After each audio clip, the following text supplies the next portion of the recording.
Yeah, so the LGBTQ Domestic Violence Awareness Foundation came about in 2020. We saw real lack of awareness and education and support for LGBTQ people experiencing domestic and family violence. So I thought it was really important to, start getting that education out there. So the foundation was founded to raise awareness of the issue in our community and try and ensure that LGBTQ people get the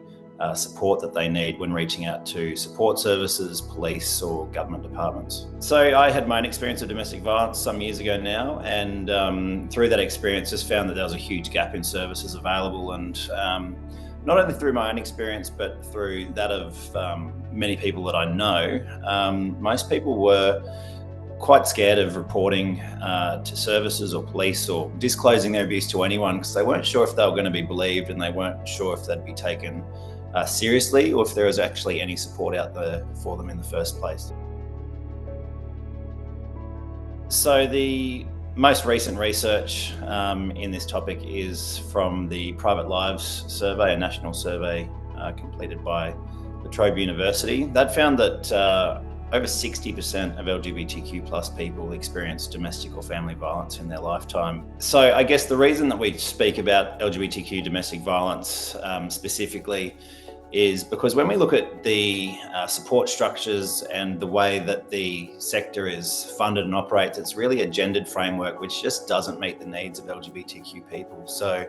when we look at things like crisis accommodation, behavioural change programs or court safe rooms, they're all programs that are designed to protect heterosexual women experiencing violence or abuse from a heterosexual man. So that means that there's just not those support services there for LGBTQ communities to access a lot of the time. So I think a lot of the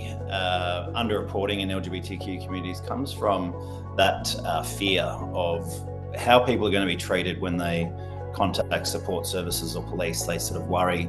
if they're going to be treated appropriately, if they're going to be treated respectfully, or if they're going to be believed by that service or by the police. So it can be a huge amount of fear there. And also some people know that there isn't any specific LGBTQ support services in a lot of cases, so they just don't ask for support knowing that that might not actually be there for them. So I guess we want to combat the stigmas around reporting of domestic and family violence in LGBTQ relationships and families by just getting those conversations started within communities, workplaces, friendship groups, just to know that